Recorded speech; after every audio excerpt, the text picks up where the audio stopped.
All right, folks. So my love of sci-fi was really stoked by the other man on the mic over here. I think I liked sci-fi to a certain extent, but not nearly as much as this guy did.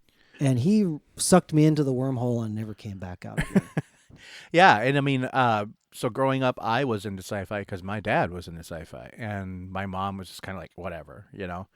But in sci-fi was more of a very niche thing to do, or niche, whatever you want to call it. But it was kind of like you were an uber nerd if you like sci-fi, especially if you were like Star Trek or Star Wars, and then you had those wars going on, and then you liked like Doctor Who or whatever. It was like my dad was a serious Doctor Who fan.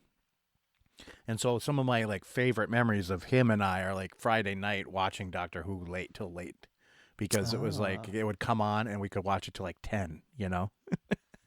all right. And I was a little kid, like really little. And it was like even the black and white Doctor Who, and then I would remember it would go to the color one when there was a new doctor. And so it was like, all right, we're at the colored ones, and I was real excited, you know. All right, folks. So we're going to talk about the joy of sci-fi today on Curiosity Continuum.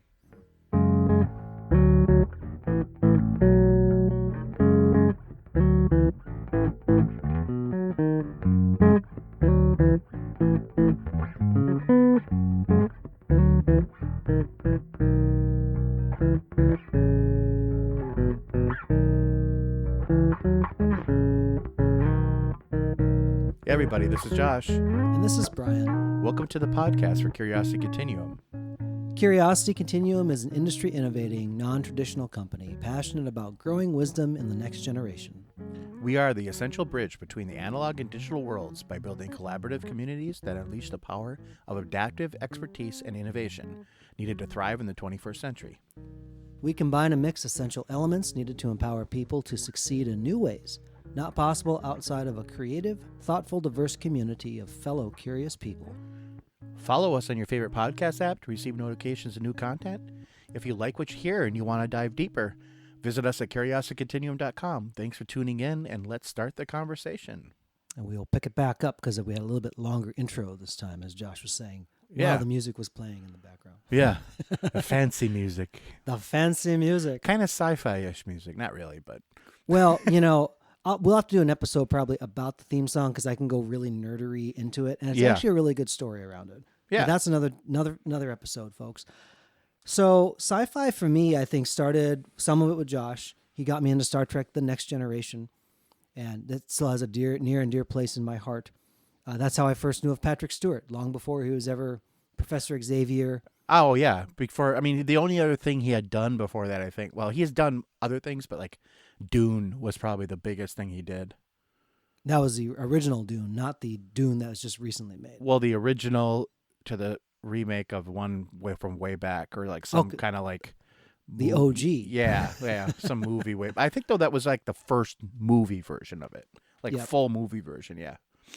So those memories are really good. And Josh and I would pass books back and forth. Yeah. And I didn't actually realize that those were like limited run books until recently. And I'm like, oh, like, they're hard to find now. It's because I didn't realize that you wouldn't always be carrying those books or whatever. I think books in general are weird because of being a physical item, and they are limited print runs. So you don't always find them. Like Star Trek books, I never see in thrift shops anymore. I never see them, hardly at all. They're all in your closet in your room. Well, I know, but if I do see them, they're like ones I already have. So I know that those must have been higher print volumes. Oh, I see. Because I don't really remember specifically buying books because I thought they would like be rare or something, right? Yeah. I just bought them to buy them, and I would read them. Like I would always, I'd go through them, and like I could read them in a day usually, or maybe a day and a half. Like especially if it was raining outside or something, and I just wanted to read a book. Read a book. But that's something that actually, as I've gotten older, I've gotten away from, is reading, and I kind of want to get back into it. But it's like it's one of those things as you get older. It's like a trade-off of investment versus like risk reward type thing. Like it's like investment versus what I get out of it. And sometimes that, for me, I might only have like an hour, and it's easier to sit down and watch a show or play a video game or something. That's something that's You know, more compacted. I feel that because people often think that I read a lot, and I read a lot like all day as I'm doing work and stuff. Right, but not for like for But pleasure or leisure. right, my Yeah, my book life actually is not that much. I learn a lot by asking a lot of questions. I learn a lot by having conversations. I learn a lot by picking up a bunch of different things. The books are actually important. I'm actually reading some right now about the etiquette in Korea. So I never knew the etiquette in Korea because I sure. didn't grow up there, but I'm Korean. So it's an interesting book. It's a short little book that I'm kind of starting to work through right now just to understand some of those things about myself. Um, but anyway, back to sci-fi. The thing about sci-fi is that it started as books. There wasn't like fancy TV shows. Right. And Well, I mean, the so, fancy TV shows are back, or the movies back in the 50s, and like yes. like War of the Worlds and stuff like that, where my dad actually tells stories of watching those on TV and or like the Outer Limits or and Twilight Zone, Twilight Zone. Yep. and they thought that for like the Outer Limits start so you are not in control of your TV set, and like would fade in and out and stuff, and my dad and like my uncle believed they really were in control of it because it was Yeah. exactly what the TV would do. It would like go down to the little dot in the middle and then go back big, and. So he says as a kid they were like freaked out. So I know that when the newer versions came out, like I actually watched some of the old Twilight Zone stuff because it's Yeah, on like streaming. It's really sure, interesting. it is. Really interesting It's a stuff. very It's like, cultural, oh, zeitgeisty yikes. type thing to like back Totally. in the day. You know? See, to me, science fiction represented the best imaginings within a kind of plausible future. You know what I'm saying? Like, Yeah, it wasn't like going back in the day. It's actually looking forward. yeah. I think that's probably why I liked it a lot because Right, it was always future based. right. So like, I think when you say sci-fi to people, I think they have a different. Everybody has their preconceived notions of what that means. Like for some people, they're like, "Oh, you like Star Wars or whatever with space Jedi, space samurais with glowing swords and stuff." I'm like, that's really not about that. Although that's a cool part of the show. It's Yeah. just it's about the story of a future that's different, or a past or whatever. But it's a different perspective. But it also has some of the things like Star Trek, for example, is like, oh, this is where we could go. You know. Yes. Now, in recent times, sci-fi has gotten much more, I would say, realistic and like gritty. Where, like, for example, like The Expanse, which is a fantastic sci-fi series, Ooh, and it's yes. on Watch The Amazon. Expanse, Yeah, it's a folks. good. Yeah, Brian just watched that not too long ago, but a fantastic sci-fi series that is also a series of books, by the way. And I've heard the books are very good.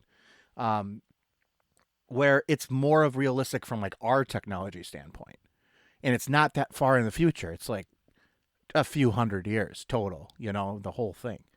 So it's like you can actually see it happening that way. Mm-hmm. And so everybody likes their different kind of brands of sci-fi, and I think that it's important to know that if you don't like one kind of sci-fi, there's lots of others to choose from. Totally. Let's debunk a myth right now where it's only for like super smart and nerdy people.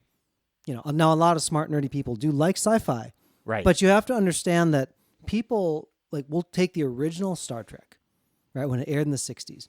Some really Yeah. cool stuff was happening in that show that It's only 3 culturally, years long. 3 years, that's it. yeah. Yeah, so like some of the major things like Nichelle Nichols portrays Lieutenant Uhura. Now, she's a Yeah. woman of color and she's an officer on the bridge Yeah. of this starship. Has a really Like, important job. super important job. You had a Russian Yep. on the bridge. You had somebody who was Japanese, right? This is not Yes. too far off from World War II when you talk about the timing of the show. You had an alien.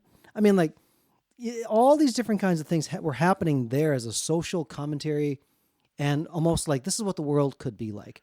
Gene Roddenberry's image and idea of the future is that like poverty would be gone and we're kind of exploring the universe. We're Right. exploring that around us. And you still have your enemies. Obviously, it would be kind of a boring show if there was no conflict in it. But it really is a commentary then not just the races and the species that get along, but then here's other species that are very different and they roll this way, and Right. it's a relational dynamic kind of thing. What happens though is that like in these kind of shows, like people watch them and then they grow up and they become astronauts, which like say, well, I'll never be an astronaut. Engineers, yeah. But what if you work for like one of the major electronics firms? You Yeah. know, like you're building cell phones, you're building refrigerators that talk to you. Computers, Yeah. you're building the stuff that these programs and these books like set ablaze in your mind kind of. It's a touch tone for a lot of people. Mm-hmm. You know, so like when they talk about STEM, and now they're kind of trying to say STEAM because they've recognized the Arts art piece isn't very is important. super critical. And the STEM component, let's take the A out right now on purpose, that teaches you mechanisms and methods and things to work on those types of problems, right? Science, technology, engineering, mathematics. But the science fiction portion of that fits into the A, into the art. It was a creative expression around things to go that asked, what if? Yeah. Like what if we did this? How would we do that? Like that's a great thought exercise anyway. Just say if I want to go to the moon, what do I got to do to get there? Mm-hmm. You know? And when don't Star just say Trek first jump- yeah. aired, they weren't on the moon yet. No. In fact, it ended on the year that they went to the moon. Star Trek put 1969. people on the moon. Yeah. Yeah. Maybe not. You're welcome. You know, Yeah. You're welcome, everybody. But that type of thing, it's like we can imagine what it'd be like to be in space. This is what it could be like. You know, and every subsequent generation has those type of things that move it along. We live in an age now where there's so much technology that kind of is undergirding the world and just normal life, how banking works, how you check out at the grocery store, Your cell phone. you know, all those different kinds of things. Yeah. It's all over the place. Yeah. You can't escape it. And if you would have asked your grandparents if that was possible, they would have said, no way. That's the stuff you see on television, they would say. Or only like in books that are just like fantastical and out there. But we're living in the realities of being inspired by those type of what if questions and looking at the future going like, if the future looked like this, people would kind of say, well, how do I get to there? They almost start to have a referent that's so far enough out there where they can aim for it and they kind of have a good journey along the way. Yeah, so I'm not really sure if like what to say more than that, Brian. Well, I'll part with this thought because I know it's kind of gone a little far afield, but sci-fi as a genre really represents to me a creative expression of something that's plausible but not attainable right now. When we talk about some Yeah. of the things that they present, like this So is how life would be. Humans stretching for beyond what they're capable of is kind of the thing. So Yes. that's the kind of spark I see a lot of people like. Oh, that's why they enjoy it. It's just like it. It's better than watching your crime show on TV. Sometimes those are fun too, but it's like this is something that's like, okay, how would we do that? And so I think that just fires the creative aspect of your brain. And if you're one of those people that really like that, there's a sci-fi for you. You might not be the first show you watch. You might want to ask some of your friends, like, what do you guys watch for, that's not like, NCIS or Yeah. or House, It's like, what do you watch that's something different, And you'll be surprised, I think, how many people watch sci-fi in some way. Yep. Totally. Well, why don't we just leave it here and let people go watch some good sci-fi? Yeah. I would actually recommend people try something old, like the old Twilight Zone, just to Yeah. see like what this actually looked like. The old back in Outer time. Limits and stuff, those shows, Yeah. those are great. Anything from you get into the 80s, you start getting into some hardcore cheesiness sometimes. But there's a lot of great movies too. If you just want to have like a 2-hour experience, if you got Disney Plus, Netflix, Amazon, you've got access to a lot of stuff. Mm-hmm. What's a fun one to do is actually Tron, to watch the original the first Tron one on Disney Plus. On Disney Plus, and then watch the new one. Yeah. Yeah. And just to watch like where movie making has gone in that amount of time. Right. And just seeing how groundbreaking the stuff that they did in Tron was. Yeah. The original Tron, you're like, wow, that really was groundbreaking. So And here we are, folks. Yep. So Go explore on your favorite streaming platforms some good old sci-fi. Let us know what you think. So until next time, this is Brian And this is Josh. for Curiosity Continuum.